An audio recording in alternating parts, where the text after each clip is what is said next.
morning, everyone, and a warm welcome to this Fireside chat hosted by Center on Contemporary China and the World, known as the CCCW, 3 Cs and W, at the University of Hong Kong. I'm Li Chen, director of the center. It's a privilege to see such an engaged and influential audience here today as we delve into one of the most consequential topics, the global implication. Is that on? You need to hold it away from your mouth. Okay, good. The global implication of the Trump Revolution. I also would like to thank the Beijing Hong Kong Innovation Center for co-sponsoring the event and for providing us with this very nice and convenient venue for our discussion. The CCCW, as many of you know, is dedicated to fostering rigorous and forward-looking dialogue on the challenges of global governance. Sounds like there's an acronym. From technological disruption and climate change to geopolitical competition and economic transformation. Today's conversation aligns squarely with that mission as we unpack how the second Trump administration's policies have recalibrated alliances, disrupted institutions, and redefined economic and political priorities. To guide us through this complex terrain, we are joined by two internationally renowned thinkers and scholars.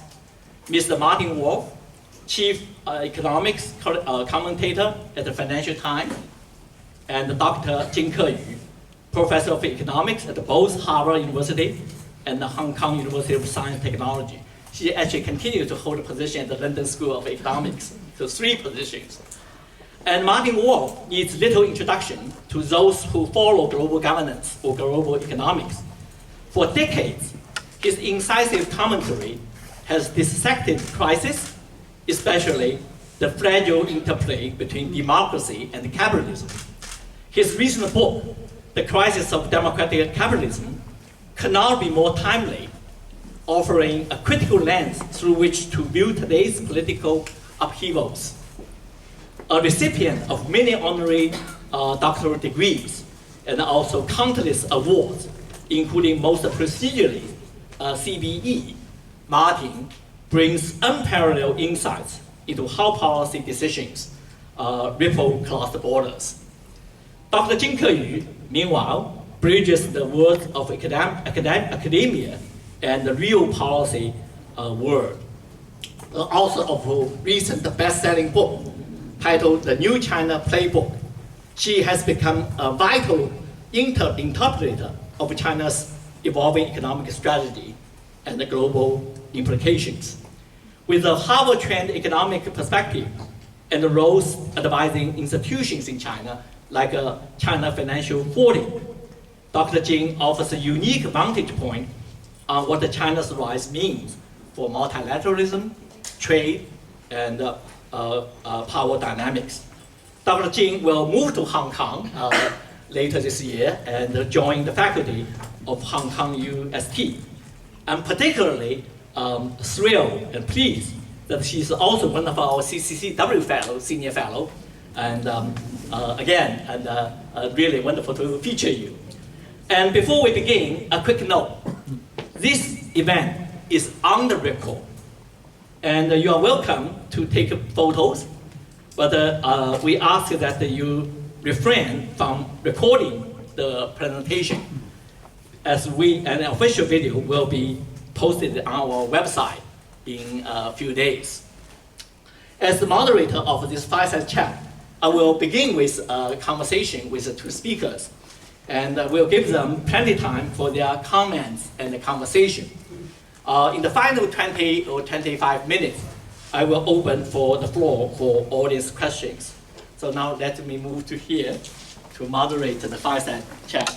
So once again, Martin and Dr. Jin, for joining us today. And it's really, I know that you have extremely very busy schedule. And now, I have a number of questions. And the first one is related with the title of the event and the concept of Trump Revolution. I will start with Martin. I think that you are probably among the first, if not the first, to use that term, Trump Revolution. Now, please define it. Is that a political revolution, economic revolution, or cultural revolution, or a combination of these?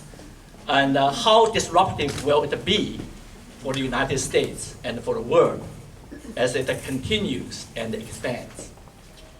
So, is this Yes. on? Yeah. It's working good. So, this is a very big question to answer in a few minutes, but I will do my best. Before I start on the more intellectual parts of this, I need to stress, first of all, the revolution is about the personality of the individual. People matter, I think, pretty clearly, and Trump is a very peculiar individual. In Western tradition, I think he's unique. In the sort of impulsive, unintellectual, anti-intellectual personality to reach a position of this kind. He's very different from other authoritarians in the Western tradition. I'm thinking of the fascist rulers in the interwar period, the two Napoleons, people like that. They weren't really like him. And I think that's a reflection of American culture. I think of him essentially as, to put it very crudely, as a very classic American huckster. Now, that's the personality, but his natural instincts are authoritarian, but not in a highly worked out way. He is, second, become the head of a movement. There is a genuine movement here, the MAGA movement, which very clearly has, for European observers, fascist elements. But it's American, and America is again sui generis. And the sort of the core value of all Americans to some extent, and this remains the case in this, is liberal individualism, above all individualism. So you can't really organize anything which is collective in the way that other authoritarians were able to do. And that shows in the fact that a lot of what they want to do is deregulation. It's against the state. It's not trying to use the state to impose a new order, as it were. These are very sui generis characteristics. But then what is the revolution? I think of it as trying to undo a series of developments that have occurred over, I would say, the last 4 centuries. And I would like to stress that some of these undoing is much more further developed than others, and some of it may never happen. But I will go back through it. The first, which is absolutely clear, they want to undo the world economic order that America itself created after the Second World War, because one thing they all agree on is it screwed America. And that's absolutely clear in Trump, and anybody who's with Trump think that. To those looking at it from outside, this seems completely demented. America looks like the least screwed country in history, but that's what they feel. The second thing they want to do is undo the state. And it's to transform the government of America from the government that was essentially created by Franklin Delano Roosevelt. In the 1930s and 40s, under Roosevelt and Truman, the modern American state not only transformed the world, it transformed itself. For the first time, the United States, created a modern state structure in the federal government, and a very powerful element in his supporters want to undo that. They deeply suspicious of this sort of state, which basically anyone in Europe, or I would say in East Asia, just takes for granted. So that's the second really big thing. Third, they want to undo a number of social revolutions which have occurred over the last 50 to 100 years. The development of a highly multi-ethnic America.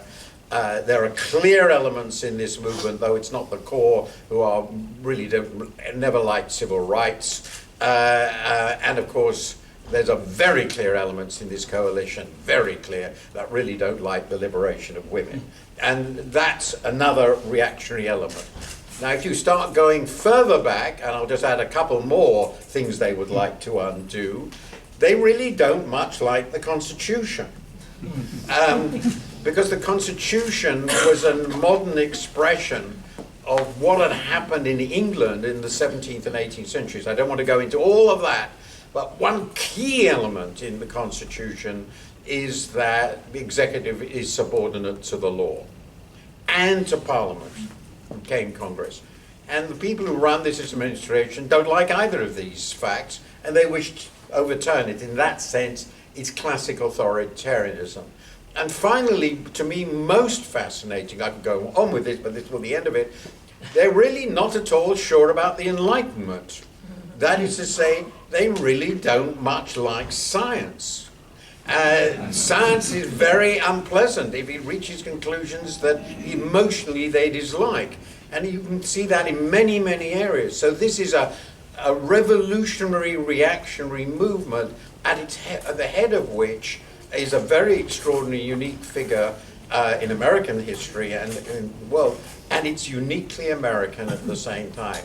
Where this ends up, I have no idea, and I don't think anybody else knows, but I think this describes the scale of what's going on here.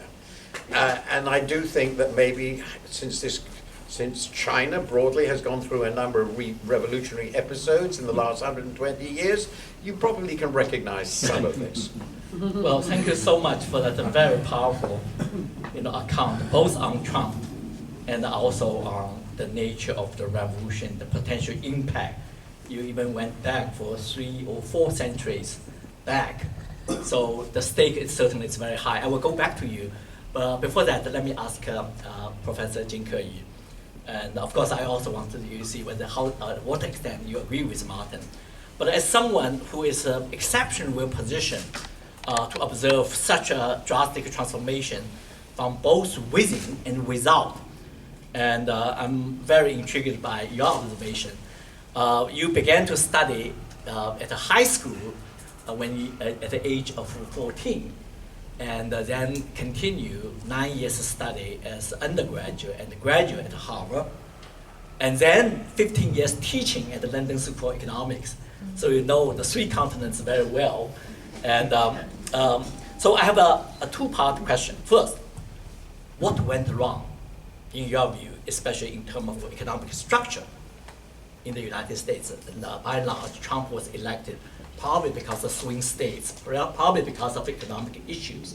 So what went wrong in terms of economic structure? But more broadly, U.S., as we know, established and benefited from the so-called post-World War II international liberal order, and also established some of the international institutions. But why does Trump want to abandon them? And what's the implications for the globalization? Are we going to see the end of globalization? And what are the alternatives? So these are the issues I want to shed light on the economic, both United States and also global economic landscape. Also, you can directly respond to what degree you agree with Martin or have the different look. Please. Well, thank you. It's great to be here. Thank you so much for having me. It's probably fair to say that in the last few decades, politics, economics drove politics roughly around the world, whereas it is now politics driving economics. And the world is more characterized by protectionism, political and polarization than ever before. But I might want to add that protectionism in particular originating from the US, let's say, but it could really spur a round of greater enhanced protectionism all around the world. And I'll come to some of these economic issues. But first of all, of course, we have to start from globalization and the many problems, but I really think that so many benefits are either underappreciated, misunderstood, and not highlighted enough. You know, in the US, you talk about steelworkers' jobs in the tens of thousands, but what about the consumers and Walmart prices and very happy Christmas, right? All of that is not, they go into Walmart not recognizing necessarily that with tariffs on China or without China, it will be a very, very bleak Christmas. But the vast majority of people, you know, and then globalization, if you look at its greatest benefit, it's that it brought real economic convergence around the world, you know, starting with China, but many other countries. If you actually graph trade and economic growth going back decades, this also includes South Korea and Japan and all of that, it's a very, very positive correlation. So countries were able to use trade to grow, and whilst we've talked about so much inequality within countries, inequality around the world has drastically reduced thanks to globalization. But of course, if you're in America, do you care about your local community or do you care about people very, very, very far from you? It's obviously you care about yourself and the local community. Now, people talk about this China shock as one of the representative, you know, kind of impacts on China through globalization. And there's also a lot of misunderstandings there as well. Really, globalization is highly competitive. It drives out the weakest link. And so in the US, just like in the Japan shock, during the Japan shock, the weakest part of the economy was driven out. And you saw that local communities were kind of destroyed because these industries were very specialized in localities, and they could not find new jobs, etc. But I also want to point out that it really depends on what the government does, and you can compensate for some of these dislocations. And in Europe, the China shock did not have as much of an impact as it did in China. And in fact, in other places in Europe that were more prepared for, let's say, worker labor retraining, they were much better shielded. And in fact, Eastern Europe was already a shock, and they were much more prepared. So the impact was certainly not as strong. But also, when we think about globalization, all the understated benefits, even including financial access, right? Countries were able to tap into international capital markets. Rather than saving everything, they were able to borrow, they were able to share risk, they were able to grow through investment. All of that is really not talked about. Maybe one of the reasons, I don't know, I'm speculative here, maybe Martin can explain to me why in the West, you know, positive news is not as attractive as negative news, and it's filled with bad news and the bad things that happen. So all these positive aspects of things like globalization are not well understood to the common consumer, even though, again, I want to emphasize in the US, the vast majority of people, through lower prices in furniture, food and apparel, have benefit. Not to mention all these global multinationals, the Apples and Googles of the world, right? So I think that misunderstanding has been a cause of some of the symptoms. But we really have to look at within the U.S. Now, I'm a fan of the U.S. and the U.S. innovation, and I believe it's more of an outlier economy where you have the outliers like Elon Musk and these great innovators being able to push the economy forward, but that's also because it's a very little regulated in comparison to the rest of the world. Let's say in the financial markets, the entry barrier is quite low, so they give the potential for companies to really perform, but they have a very, very strong exit rate. Right? So you exit. This is the opposite case in China. So this kind of capitalist, highly little regulated comparatively, can feed into a lot of inequality and extreme, wealth disparity. And also the U.S. internally has not done well to protect the vast majority of people and to respond to some of these changes. And in fact, I do want to emphasize that whilst we always blame globalization for the rise in inequality and the losers of the game, we don't think about all these the technological underpinning technology changes. It's very, very difficult to separate the two from one another on its negative impact on inequality or losers and winners, but we always want to cast aspersions on others. It's the others' fault. So very lastly, I think that, as you rightly pointed, U.S. benefited and was the leader of this multilateral rules-based world order. Now, there's a very interesting intellectual debate as to whether that rules-based order needs a hegemon power to keep it stable, or it could involve multiple powers. I think that's an ongoing debate, but at least for the last 40 years, you can see that U.S. did its part to keep sea lanes open, to keep global rules order in place so that all of these great economic benefits could take place.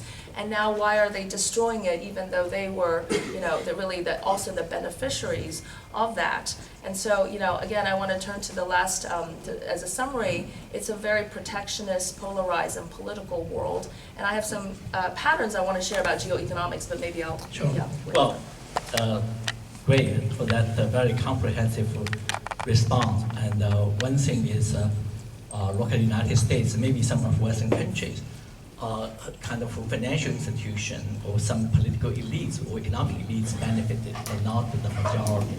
This reflects some economic structure problem or challenges. So that gives some kind of room for criticizing China. But also I noticed that you said, yeah, absolutely right. If you look at global scale, there's some fantastic development in the poverty elimination, not only in China, but also other countries, so-called global south, at least some of the countries, like ASEAN countries, India, and etc. So when you talk about the good news, bad news, I remind me that someone said the international coverage, good news is bad news is good news. The complicated good news is the worst news. And so China is complicated. And the rise of the middle class beyond the West is a complicated process. So that's why so quickly discharged. But the reality is certainly it's far more complicated. There's some very positive development in the other parts of the world. I think that unfortunately, that the narrative that blaming China probably has some, resonated well in certain countries. Now let me move to the question we touched about Donald Trump.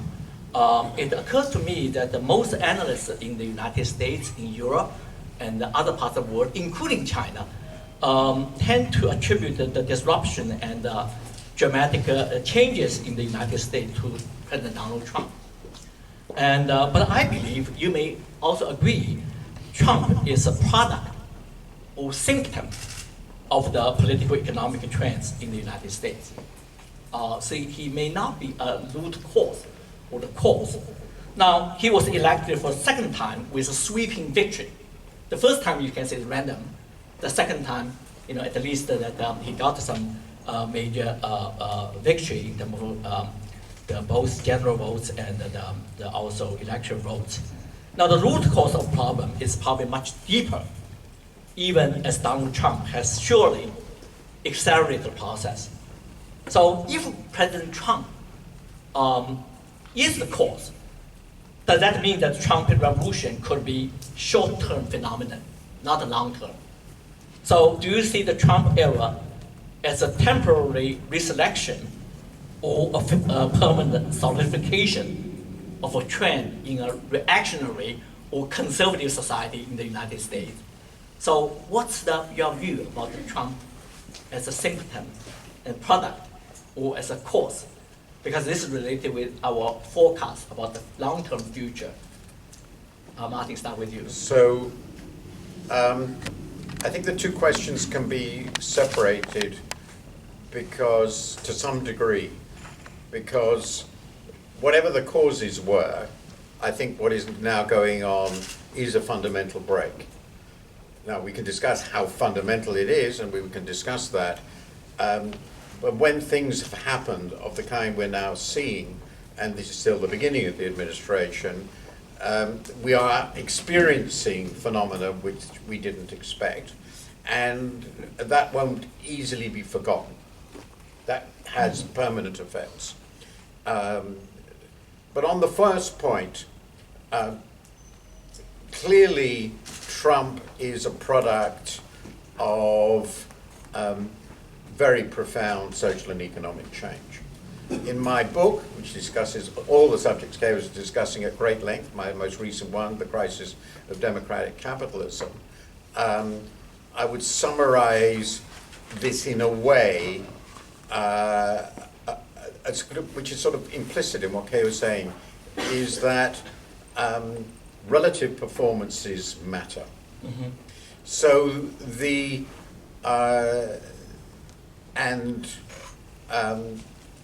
one way of thinking about this is that the coalition, the political coalition that has emerged in the United States, which is the root cause, is a political coalition which has been deepening over time between two very extraordinarily different groups. It's more complicated than that, but I'll just focus on two because they're their core. And both of these coalitions really already, this coalition began to be formed in the Reagan coalition, but it's now transformed. One part of that coalition is quite simply the plutocracy, the people who run business, the people who own businesses, the top 1%, as it were. And the important part of that coalition is they have all the money, and money dominates American politics because the American constitutional system has allowed them to use the courts to essentially make it the most plutocratic democratic system that has ever existed. I think that's fair. And their interests are very clear. They want to be allowed to make money and have a free economy. And the problem in a democracy is, how do you get 50% of the people to vote for that? Well, you have to have something else, as well as promising the prosperity. I'll come to this in a second. And what you do then is put together a coalition which is built on patriotism, traditional values, quite a bit of racism, and suspicion of foreigners. And if anything goes wrong, you blame foreigners. There's nothing new about that, by the way. That's general. I used to write on protectionism for decades, and that was obviously a common theme. If anything goes wrong in your society, foreigners to blame. Now, this coalition was remarkably successful, and one of the key things in making it the coalition it was the shift of the South from the Democrats to the Republicans, which followed civil rights. That's the coalition. Now, this coalition had as its ideological glue from Reagan up to Romney, if you like, free markets. And the problem was, it became increasingly difficult to persuade people that this was working well for them, because the relative positions, in society, of a core part of the working class element in this, working class, lower middle class, crucial voting element, was doing relatively badly. Not badly, relatively badly. And I won't go into the nature of American poverty and inequality, but I've done a lot of that, but I won't have time for that. They were doing relatively badly. And the coalition became a bit more difficult. And in addition, very crucially, they felt the US was doing relatively badly because suddenly, lo and behold, the world had another superpower and they didn't like it. This was already becoming unstable, in my view, in the early 2000s, which explains some of the peculiarities of the George W. Bush administration. But what really killed it, in my view, was the financial crisis. And the financial crisis made Reagan-type liberalism. The financial crisis, as I say, is a vivid, real demonstration to anybody who's not completely asleep that the free market isn't working and the people who run it are crooks. That's what they think. They were right, by the way. So that form of republicanism couldn't work anymore. And the transition from a Romney candidate to Trump as a candidate simply reflected that.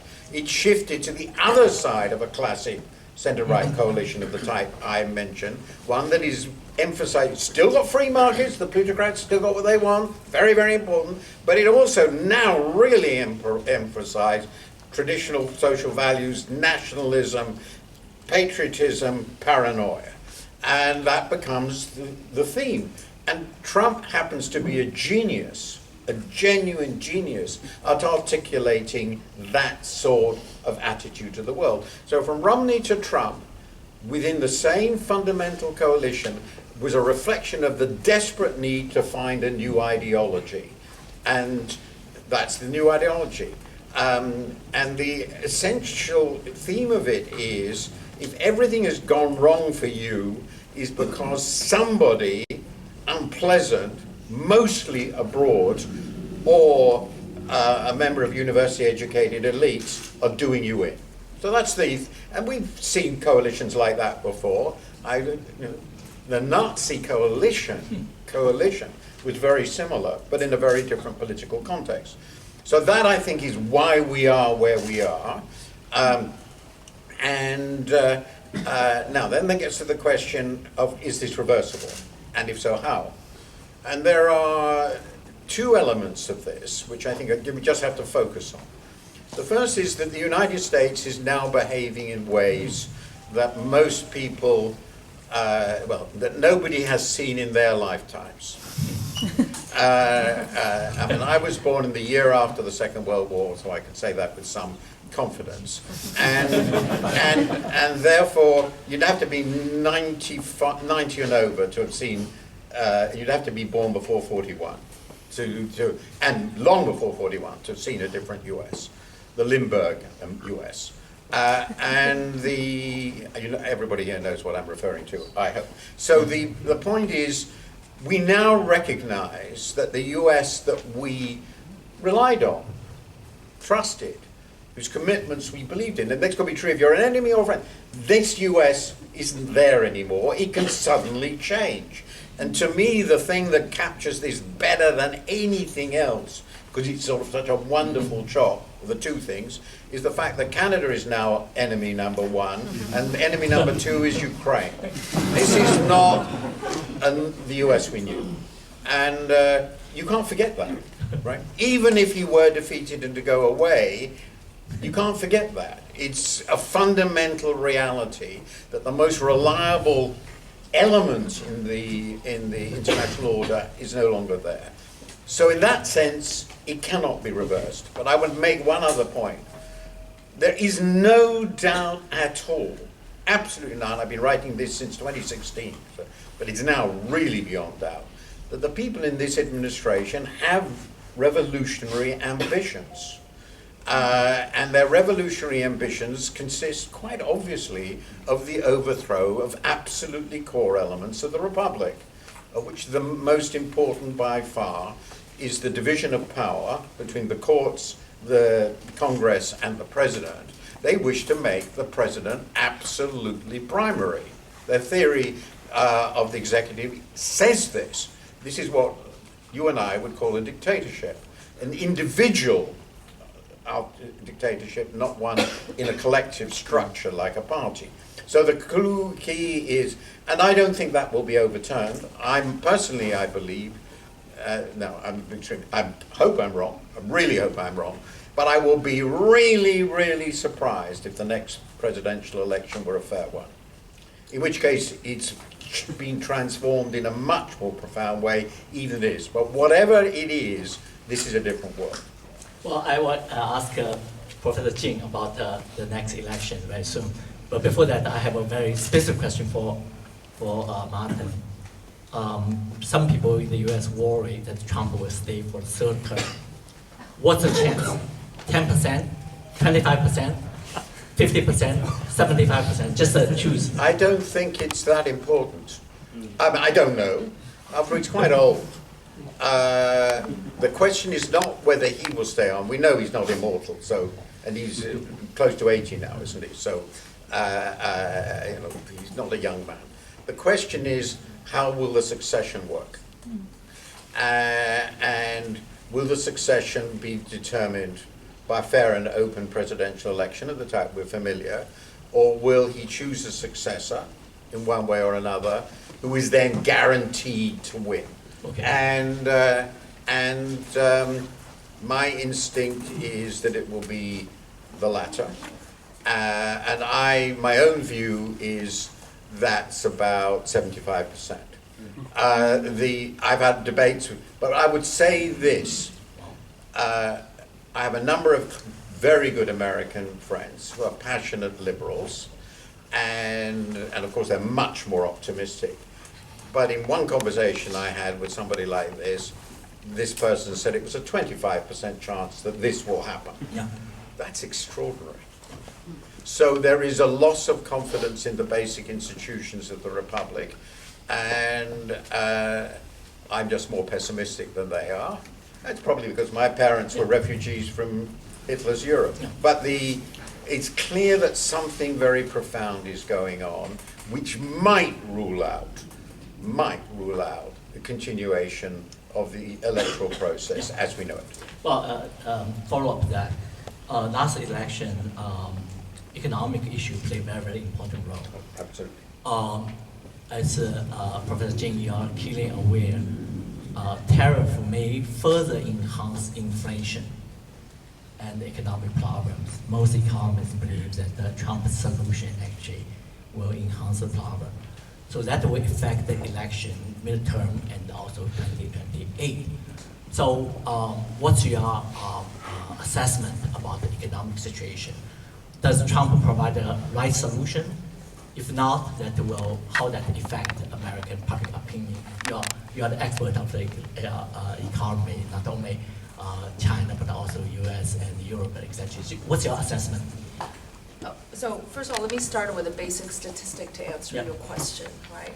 If you look at prices in the US in the last 20 years, let's just say, all of the price increases have come from non-manufacturing, so services, which means that manufacturing prices in real terms have not increased.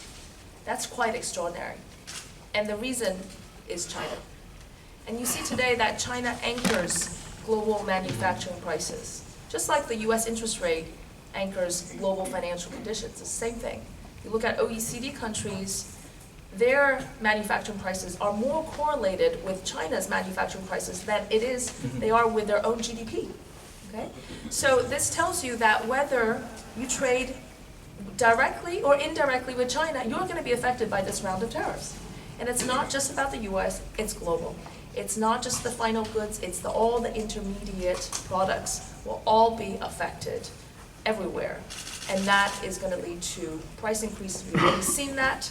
It's going to lead to longer trade routes. We've already seen that, whether it's through Vietnam or Mexico. It's going to be more inefficient. And China, last time, the first trade war, there was an 8% depreciation that pretty much offset the 10% increase in tariffs.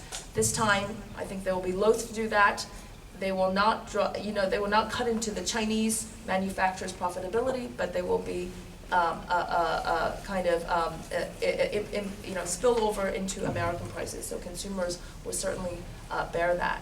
But the degree of uncertainty is also going to, as we've already seen in the stock markets, right, reflection in the stock market of how people are thinking about Trump policies, that it's going to lead to a reduction in investment and so forth.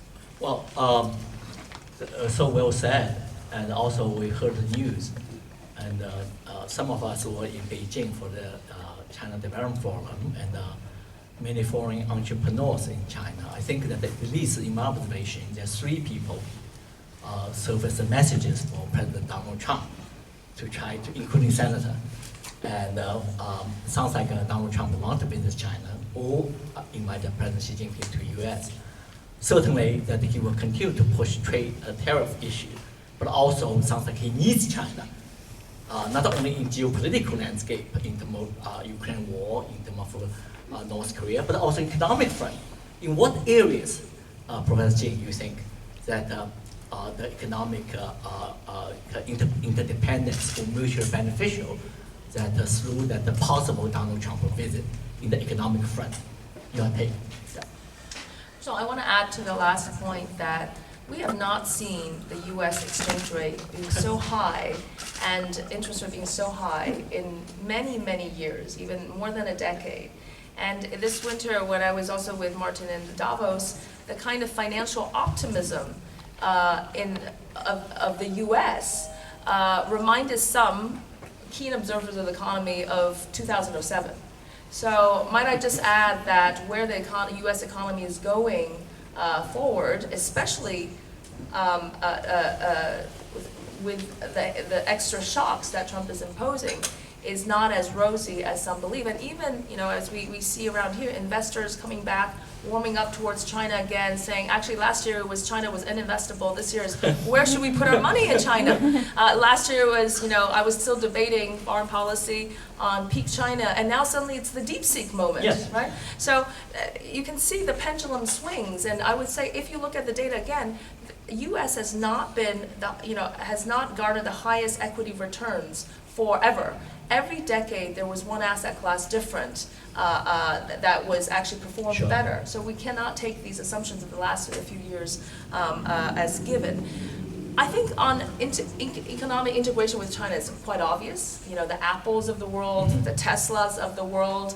China is the second largest market in the world, and it obviously had that aspect, but all the intermediate goods, the intermediate inputs that go into American firms. Think about if their prices go up, it's going to really flow into everything else. So I think that basically Trump is trying to say, maybe we're not enemies, maybe we're frenemies. Yeah. Maybe our economies cannot really be linked, disconnected, and therefore this is also potential a lever or something of the sort to bring China onto the negotiation table. Wonderful. I want to recommend your book, and it's really fantastic. So many people recommend to me. I tell you, we should order more today, maybe another event.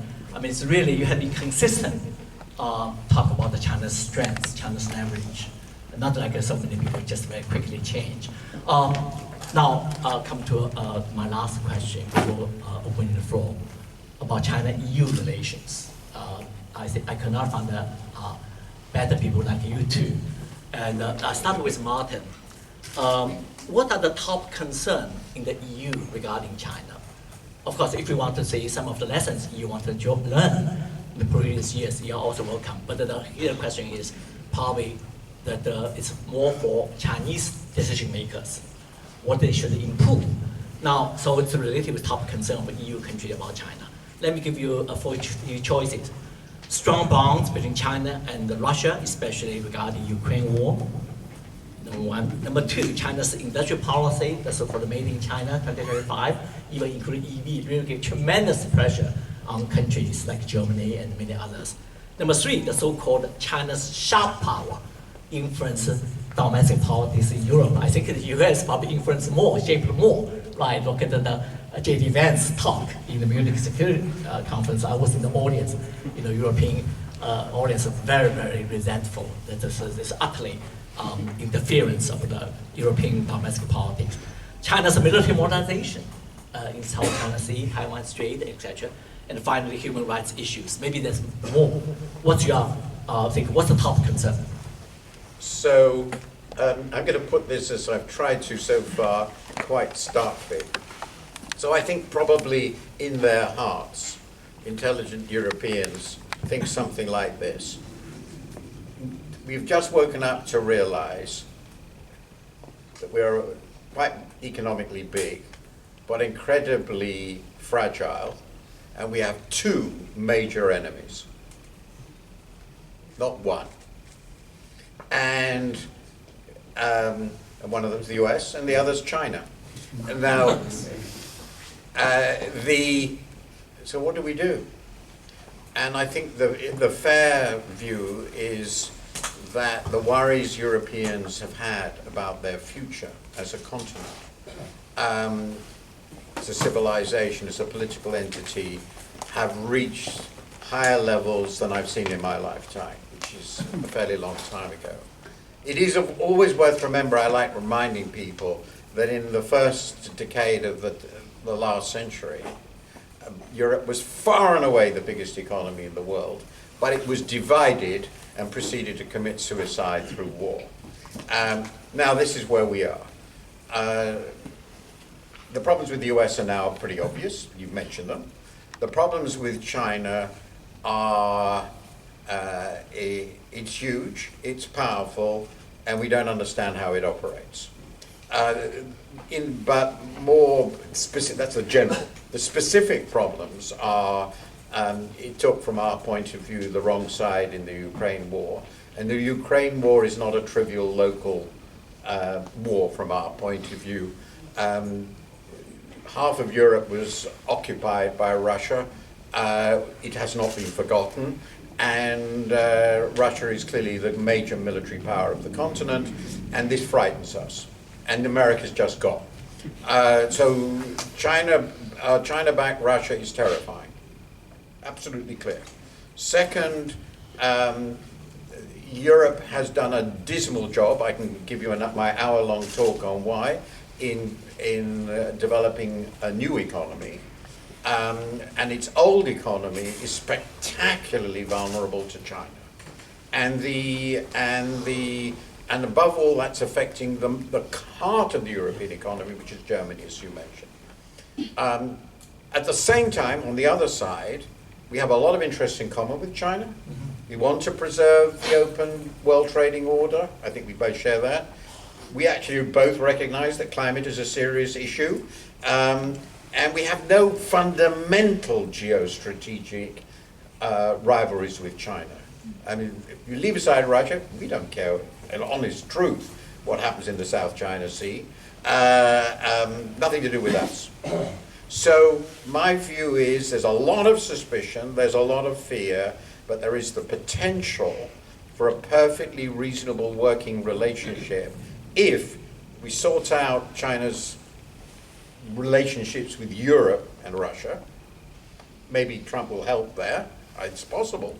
And if China realizes that the version of industrial policy they've been following in the recent past, more than the earlier past, is not one Europe can live with. And if that continues, the markets will be closed down. And so we have to reach a modus vivendi on that. But you have one really good thing going for you. Nobody cares about Tesla anymore. I want to get a final word for Professor Jin. You probably will think that treating China as enemy from EU is a mistake. Probably there's a lot of misunderstanding. You did a fantastic job trying to demystify China in Europe and in North America, in the world. So what Martin said about the possible end of the Ukraine war gives tremendous opportunity for China. So do you think Europe should see China as an opportunity or as a challenge? I think that everyone should take a more practical and pragmatic approach, include not only Europe, UK included, and with that pragmatic mindset, set aside the differences, not compartmentalize the issues, right? It's not black and white. Focus on the stuff, on the practical issues that benefit everybody, because apart from the US, everyone is still very much being interested in an integrated world and give more economic opportunities. And certainly China sees the Trump shock on Europe and on the rest of the world as its own opportunity to be more open than ever before and to maintain and preserve its global position. Thank you. I'm sorry that we only have probably 10 minutes left because I'm so excited to inspire and triggered by your very thoughtful comments. So please ask only one question, identify yourself, make your question short, please. Round one. Thank you. Thank you very much, Martin and Keyu. It's great to see the both of you here. Massive fans of your work. My question revolves around AI-induced automation and the impacts of that on democracy. Because I think what's missing thus far in our analysis is just the likely outsized effects of AI's ability to replicate not just cognitive labour or mechanical labour, but also synthetic labour and a synergistic labour that straddles the two. So given the likelihood of either unemployment or more likely underemployment arising from automation that's being widely adopted, what are the impacts of that on democracies, Martin, and how should they respond? And Keyu, in relation to China, youth unemployment is a serious issue right now. It's improved marginally, I think marginally only over the past year or so. What can the Chinese government do, apart from encouraging people to become Daihuo and social media influencers? Thank you very much. Please, Martin. Okay. I don't know how to answer this in less than half an hour. Just a couple of sentences. So I'll make 2 points. I've written I think it was quite a good column on AI about immediately after Davos. It was based on discussions there with seriously intelligent people like Demis Hassabis. I presume most of you know who he is. And so this is what I think. There are 2 aspects to this, and it's very important to understand the 2. First, it seemed pretty clear that this is going to be a massive labour market shock. How quickly, the general rule is, with these technologies, is that these transformations take longer than you think and turn out to be bigger than you think. I suspect it will be gigantic, and at the extreme, beyond our political systems to cope with. I'm not completely sure it isn't beyond the Chinese system's ability to cope with. It is a massive political shock because it means destroying a large part of the cognitive elite and sub-elite, aspirant elite. This is a pretty important part of our economies and societies. The second one, which seems to me much, much bigger than that, and that we just don't want to think about it, is maybe we do go into automated general intelligence. And an automated general intelligence we do not understand. We don't understand how it works. It's a black box. Where does that leave humanity? I wrote 8 years ago in Foreign Affairs a column on exactly this. And at that stage, my view was, I'm not clear this is revolutionary for the economy. I've changed the view on that. But if it does happen, we're in a completely different universe. It is probably the most profound thing that has happened to humanity since they became human. And so we should not take lightly what it is doing and will do to us. But we're not in control of it, and we won't be in control of it. Keyu, about the impact on China, especially youth employment. Very quickly, first of all, get your economic house in order. But more generally, liberalize the service sector. I like to see the young people innovate in their local economy, surroundings, lifestyle, consumption, rather than necessarily doing all the manufacturing that causes some international controversy. Service sector is only 50% of GDP and go to 80. Third and last, vocational training, expand vocational training, raise the status of vocational workers because that's the heart of the skill mismatch. But lastly, most importantly, set the expectations right? Don't send everybody to college and get a bachelor degree and end up with no job. So it's wonderful. You're always ready for any tough questions. With concrete answers. Ben? Yeah. Thank you so much. Introduce yourself. Thanks so much. I'm Ziwen Zhao from South China Morning Post. I got a very, I think it's a simple question because we just mentioned a problem about whether Trump could have a long-term effect in the United States. But I also see that in China we still have some hidden questions that may impact the long-term economy in this country, including the aging population and unemployment and current sluggish consuming index.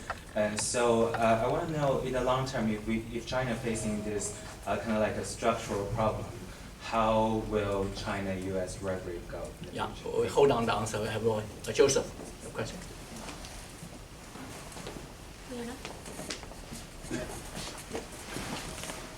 I'm Joseph. I run a fund in Hong Kong. So I'm raising a quick question, but I think it's very important for the investment industry.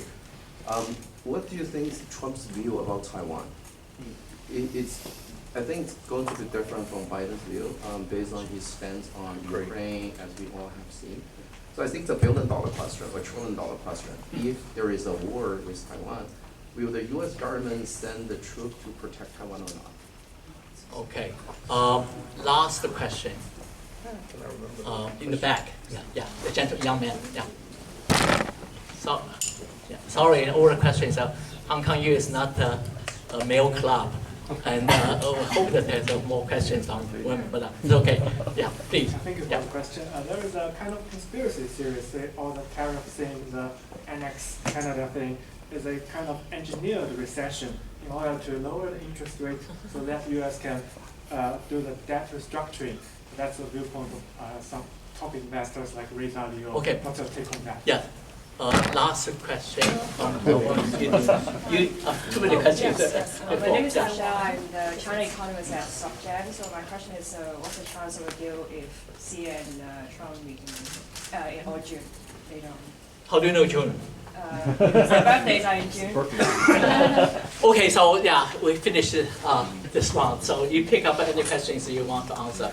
They're all very good questions. I suspect Keyu won't want to talk about Taiwan, and I have no inhibitions on anything. I think the American strategy. Okay, I will tell you what I think this administration's strategy is.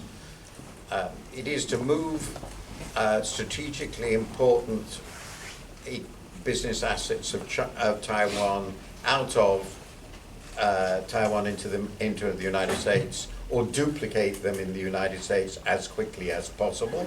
And I think you know what that is. And then, well, who cares? You already answered. So one of the intriguing aspects of Trump, which I think is genuine, is he doesn't want to get involved in major wars, and certainly not in areas which he thinks are in somebody else's spheres of interest. So if I were going to answer the question, where do I think it is most likely that the next war by America will be fought? It will be in southern Canada. I'm not joking. I am not joking. So I think that that comes back to the second big question: is there a deal to be done? Well, this is one of them. Trump has nothing in this fight, but he knows Taiwan is economically vital to the U.S., and that is crucial.